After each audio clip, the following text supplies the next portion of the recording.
CM ಆರ್ಥಿಕ ಸಲಹೆಗಾರ ಹಾಗೂ ಶಾಸಕರಾದ ಬಸವರಾಜ ರಾಯರೆಡ್ಡಿ ಅವರ ಇಚ್ಛಾಶಕ್ತಿಯಿಂದಾಗಿ ಇವತ್ತು ವಿಧಾನಸಭಾ ಕ್ಷೇತ್ರದಲ್ಲಿ ಯಲಬುರ್ಗಾ ಕುಕನೂರು ತಾಲೂಕಿನಲ್ಲಿ ಮೆಟ್ರಿಕ್ ನಂತರದ ಬಾಲಕರ ಮತ್ತು ಬಾಲಕಿಯರ ಹಿಂದುಳಿದ ವರ್ಗಗಳ ಮತ್ತು ಪರಿಶಿಷ್ಟ ಜಾತಿಯ 18 ವಸತಿ ಶಾಲೆಗಳನ್ನು ಮಂಜೂರು ಮಾಡಿಸಿ ಸುಮಾರು 2,000 ವಿದ್ಯಾರ್ಥಿಗಳಿಗೆ ಅನುಕೂಲ ಮಾಡಿಕೊಟ್ಟಿದ್ದು ಸಂತೋಷದಾಯಕ ಎಂದು ಉಭಯ ತಾಲೂಕಿನ ಗ್ಯಾರಂಟಿ ಅನುಷ್ಠಾನ ಸಮಿತಿ ಅಧ್ಯಕ್ಷ ಸುಧೀರ್ ಕೋರ್ಲಳ್ಳಿ ಸಂಗಮೇಶ್ ಗುತ್ತಿ ಜಂಟಿ ಹೇಳಿಕೆ ನೀಡಿದರು. ಕೊಪ್ಪಳ ಜಿಲ್ಲೆ ಯಲಬುರ್ಗಾ ಪಟ್ಟಣದಲ್ಲಿ ಸುದ್ದಿಗೋಷ್ಠಿಯಲ್ಲಿ ಮಾತನಾಡಿದರು. ಕೊಪ್ಪಳ ವಿಶ್ವವಿದ್ಯಾಲಯದ ಪ್ರಭಾರಿ ಪ್ರಾಚಾರ್ಯ ಎಸ್.ಬಿ. ಡಾನಿ, ತಹಸೀಲ್ದಾರ್ ಪ್ರಕಾಶ್ ನಾಸಿ, BCM ಅಧಿಕಾರಿ ಕರಡಕಲ್, ಸಮಾಜ ಕಲ್ಯಾಣಾಧಿಕಾರಿ ಶಶಿಧರ್ ಸಕ್ರಿ ಮಾತನಾಡಿದರು. ಈ ಸಂದರ್ಭದಲ್ಲಿ ಕುಕನೂರು ತಹಸೀಲ್ದಾರ್ ಬಸವರಾಜ ಬೆನ್ನಿ, ಅಧಿಕಾರಿಗಳಾದ ಸಂತೋಷ್ ಪಾಟೀಲ್, ಹನುಮಂತಗೌಡ ಪಾಟೀಲ್, ವಿರೂಪಾಕ್ಷಪ್ಪ ಬಾಗೇವಾಡಿ, ಗಣ್ಯರಾದ ಶೇಖರಗೌಡ ಉಳ್ಳಾಗಡ್ಡಿ, ವೀರನಗೌಡ ಪೊಲೀಸ್ ಪಾಟೀಲ್ ಸೇರಿದಂತೆ ಮುಂತಾದವರು ಇದ್ದರು. ವರದಿ VS ಶಿವಪ್ಪನಮಠ, ಸಮಯ TK ನ್ಯೂಸ್, ಯಲಬುರ್ಗಾ ಕುಕನೂರು.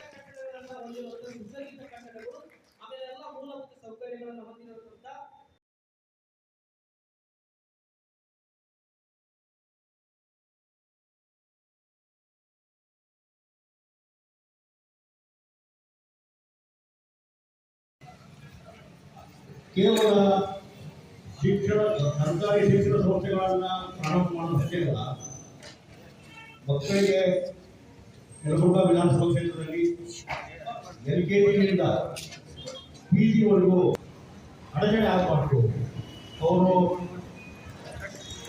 ಅವರಿಗೆ ಯಾವ ರೀತಿ ತೊಂದರೆಗಳು ಆಗಬಾರ್ದು. ಜನರಿಂದ ಅವರು ಬಸ್ಗೆ ಆಟಾಡೋದಾಗಲಿ ಅಥವಾ ಅವರಿಗೆ ಇದು ಗ್ರಾಮೀಣ ಪ್ರದೇಶ, ಇಲ್ಲಿ ಹೆಚ್ಚಿನ ವ್ಯವಸ್ಥೆಗಳು ಸೌಕರ್ಯಗಳು ಮೂಲಸೌಕರ್ಯಗಳು ಇರೋಲ್ಲ. ಹೀಗಾಗಿ ಇವೆಲ್ಲವನ್ನ ಮನಗಣಿಸತಕ್ಕಂಥ ಮಾನ್ಯ ಶಾಸಕರು ನಮ್ಮ ವಿಧಾನಸಭಾ ಕ್ಷೇತ್ರದ ವಿದ್ಯಾರ್ಥಿಗಳಿಗೆ ಏನಾದರೂ ಅವರಿಗೆ ಮಾಡಿದ್ದಾರೆ. ಯಾರೋ ಕೆಲಸ ಎಷ್ಟು ಅಭಿವೃದ್ಧಿ ಪರವಾಗ ಯಲಬುರ್ಗಾ ತಾಲೂಕನ್ನು ಪ್ರಗತಿಯತ್ತ ಒಯ್ತಾ ಇದ್ದಾರೆ ಅನ್ನೋದು ಮೊನ್ನೆ ದಿವಸ ತಿಂಗಳಿದ್ದಂಥ ಜನಸಂಪರ್ಕ ಸಭೆಯಲ್ಲಿ ನಾವೆಲ್ಲ ನೋಡಿದಂಥ ವಿಷಯ ಇದೆ, ಕೇಳಿದಂಥ ವಿಷಯ ಇದೆ. ಮುಂದೆ 2,000 ವಿದ್ಯಾರ್ಥಿಗಳಿಗೆ, ಬಡ ವಿದ್ಯಾರ್ಥಿಗಳಿಗೆ ಅವರು ಆಸ್ಟ್ರೇಲಿಯಾದಲ್ಲಿ ಇದ್ದು ವಿದ್ಯಾಭ್ಯಾಸ ಮಾಡಿ ಒಳ್ಳೆಯ ಪ್ರಗತಿ ಆಗಲಿ, IAS IPS ಆಫೀಸರ್ ಆಗಲಿ, ಅವರ ವೃತ್ತಿ ಬುನಾದಿ ಗಟ್ಟಿಯಾಗಲಿ, ಅವರ ಜೀವನ ನಡೆಸುವಂಥ ಅವಲಂಬಿತರಾಗಲಿ, ನನ್ನ ಜೀವನ ನಡೆಸಿ ನನ್ನ ತಂದೆ PG ಕೇಂದ್ರ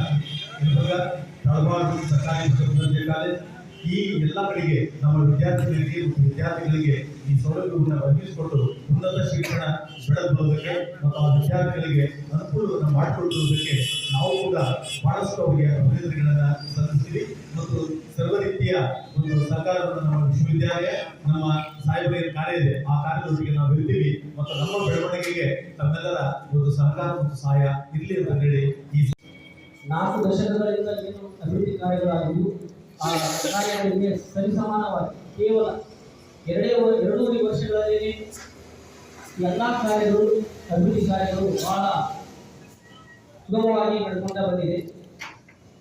ಇವತ್ತಿನ ಪತ್ರಿಕಾಗೋಷ್ಠಿಯ ಮೂಲ ಉದ್ದೇಶ, ಇಂದಿನ ದಿನ ಶಿಕ್ಷಣ ಎಂಬುದು ಒಂದು ವ್ಯಾವಹಾರಿಕವಾಗಿ ಬದಲಾದ ನಿರ್ಮಾಣಗಳಲ್ಲಿ ಸನ್ಮಾನ್ಯ ಶ್ರೀ ಬಸವರಾಜ ರಾಯರೆಡ್ಡಿ ಅವರು ಯಲಬುರ್ಗಾ ವಿಧಾನಸಭಾ ಕ್ಷೇತ್ರಕ್ಕೆ